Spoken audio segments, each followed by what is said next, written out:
There's always been makeup effects in one way or the other. Every time you see a trick of some sort on the screen, like a monster, somebody had to design it, make it up, make it work. And throughout the years, it's evolved along the cinema. Creative people like to go beyond the real into the surreal and into the imaginative.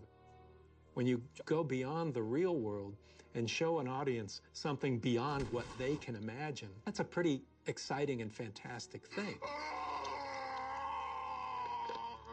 There is an enormous power of a human being in a mask, and it goes way back into our ancient history, because the humanity is in there, but you can't quite tell what it's feeling, and it has this shield against you. I mean, if you can find something that, where you look in the mirror and you go, ah, that's it. You know, I mean, that's the beauty of prosthetics. Growing up, I was obsessed with makeup effects. And in fact, I remember at my bar mitzvah, I was sawed in half with a chainsaw.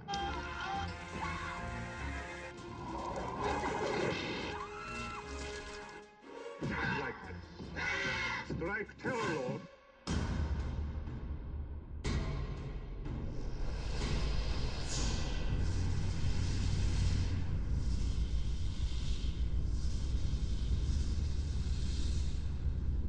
You know, I think a lot of people don't think about the fact that when you watch mainstream movies, there are makeup effects peppered throughout a lot of those films.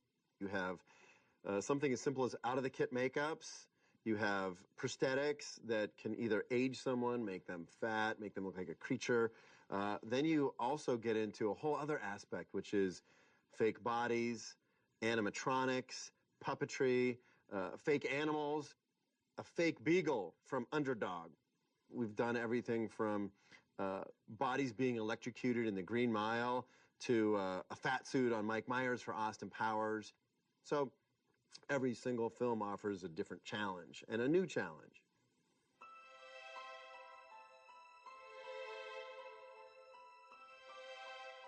I've been friends with Richard Taylor from Weta forever.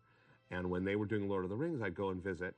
And they were so like immersed in that world. You know, what happened was Richard Taylor had been approached about doing Narnia. He was in the middle of King Kong, and he said, listen, you should call K&B, talk to Howard, talk to Greg. Those guys would certainly be up for the challenge, if nothing else. We had 6 months to prep, and I was off with a crew to New Zealand for 9 months.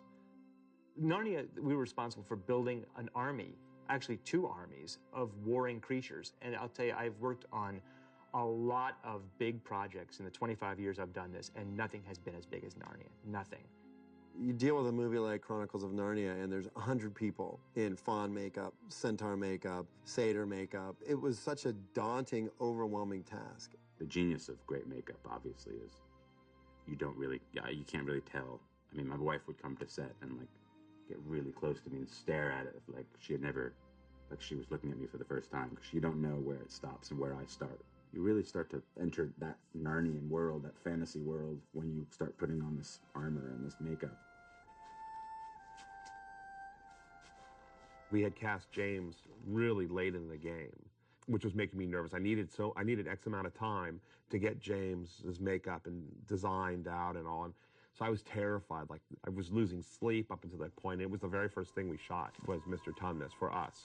But finally, once Andrew said, that's it, we nailed it, I was like, oh, thank goodness. You mean to say that you're a daughter of Eve? My mum's name is Helen.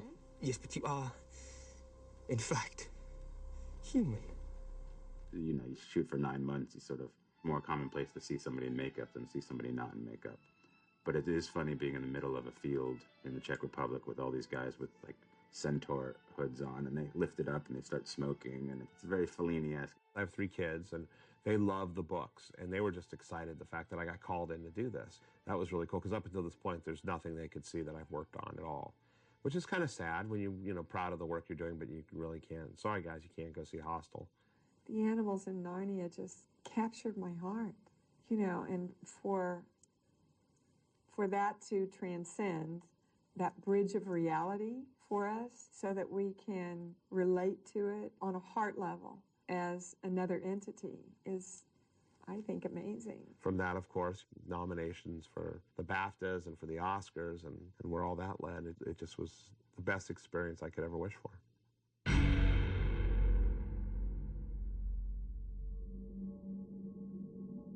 I really enjoy working with Michael.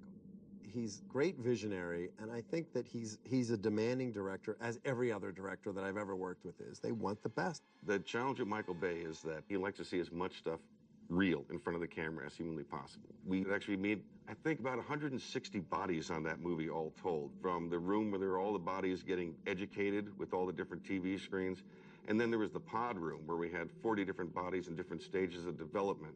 The idea really was, you're growing human bodies. So we wanted to be able to see how these bodies were created from the inside out. And we had bodies that were literally just like a heart and a beating circulatory system in a human shape inside a sealed plastic bag filled with water. And we made partially clear intestines, hearts, and things like that we actually put inside that. So what you basically had was a completely see-through body. And then at the last minute, we had to actually add in some movement, which we couldn't quite figure out how to do that in a sealed plastic bag. But we ran stuff through the umbilicals to make it look like they were sucking their thumbs and things like that. Everything had to be lit from below. You know, I mean, if it was just lit from above, you would have never seen any of the details. Like, we wanted everything to look translucent. The only way you can tell if it's translucent is if there's light shining through it.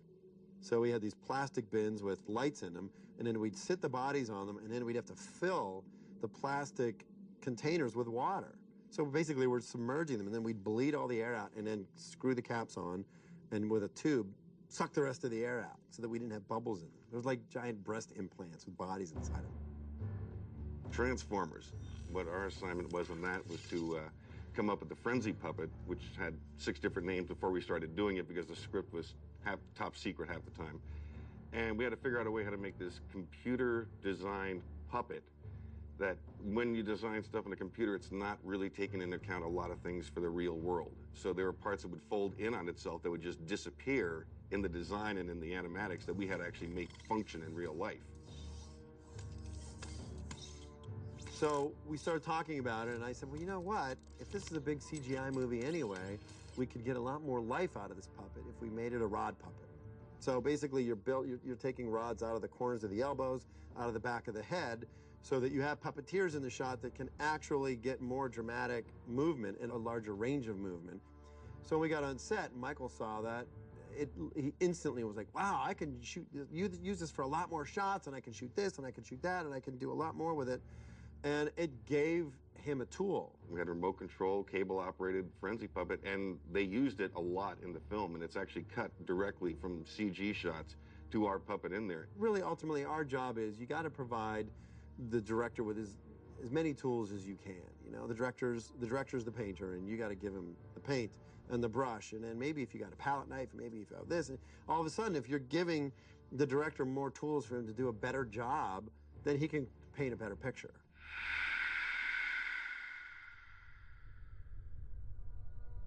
I know Darabont for years had been planning to do The Mist. He'd written the script, and it was on again, off again for at least 10, 15 years. Initially, the film was a higher budgeted movie, but a lot of studio people were concerned about the end of the film, which was a very strong ending, a very bold ending, which a lot of people, myself included, respect Frank for sticking to his creative guns. This was a movie he wanted to make. And he finally got the chance to do it, but it was on a very limited budget. I mean, we shot that whole film in 36 days. That was part of the pleasure of this particular exercise for me. I set that as a goal as well, which is do it on an impossible schedule without benefit of enormous funds. Rather than pretending you're making a low-budget horror movie and spending a lot of money doing it, let's really make a low-budget horror movie. I love that it's got a 50s sensibility, and it feels very timeless, and yet it's supposed to take place today. Frank had always had the intention that it was going to be a heavy CGI movie, but that he wanted to augment with puppet pieces and have us design everything and build it, and then the visual effects people would take their cue off of what we were designing and building. We played with those ideas that the tentacles would unfurl and there'd be these little hooks, and the hooks would actually grab and pull the meat in, and then there's these little sea anemone mouths that would chew on everything. The challenge where the effects were concerned, because the effects on that were a combination of some K&B practical stuff and a lot of really excellent CGI work from Cafe Effects. And the real challenge there was mesh the practical effects and the computer effects in a happy way. Of my personal contributions to the Mist, I think the most unusual contribution was I was what they called the green hand. They painted my hand green, and they put ingenious little cable ties that they cut at angles. And my job was to, simulate the tentacle coming in, and then going right above the actor's chest, which had a big balloon of blood, and I would grab it and pop it and pull all the flesh off, and that got replaced with the CGI tentacles. Everyone knew that it was blood time when I showed up with a big green arm, walking around and going, "Hey, blood today, huh, Shannon? Yeah, arm's green. That means we're going to do some blood today." And CG is wonderful, and the technology is fantastic and ever growing, but I think sometimes it's overused, and where it's really good is where it just augments what already exists. I like the stuff in front of the camera. I like it in camera, which is becoming less used. I'm like one of those people who actually loves CGI. I think it's a great, great tool. I still do like animatronics, but there's a fine line with it because its capabilities are limited. You can't really have something flying down a supermarket aisle as an animatronic creature and have it really be believable. You're really much better off with computer graphics. Also, too, combining it with live action creature effects is the best of both worlds, because actually when you make a monster and it's in the room in front of the camera, it's undeniably there. And the audience actually, oddly enough, knows that too. Until CG becomes utterly convincing as a physical presence, I think physical effects will always be better just because they have a presence and a solidity to them, which CG as yet can't quite duplicate. I was on the set of a movie that was doing a comic book, and they were doing it in motion capture. So, the actors with all the stuff attached to them are doing all this stuff, and you're seeing these cartoon characters respond. So I was talking to the director, and he was saying, he goes, "Yeah, you see a thing like this, you can really do a graphic novel or a comic book exactly the way it was done. Like if you want to do Bernie Wrightson's Frankenstein, you can do it, and every shot will be Bernie Wrightson's Frankenstein. Well, that's never been done before." He goes, "Well, Sin City kind of did it, almost did it. All right, close to it." And I didn't contradict him, but I'm thinking, no, Sin City did it exactly what you're talking about. Sin City, especially with the character of Marv, would be the perfect candidate for a motion capture thing, because it's like, oh, well, who can play that? But if we can just draw that character and have a guy walk through it, then it'll be perfect. Except he wouldn't have that Mickey Rourke performance.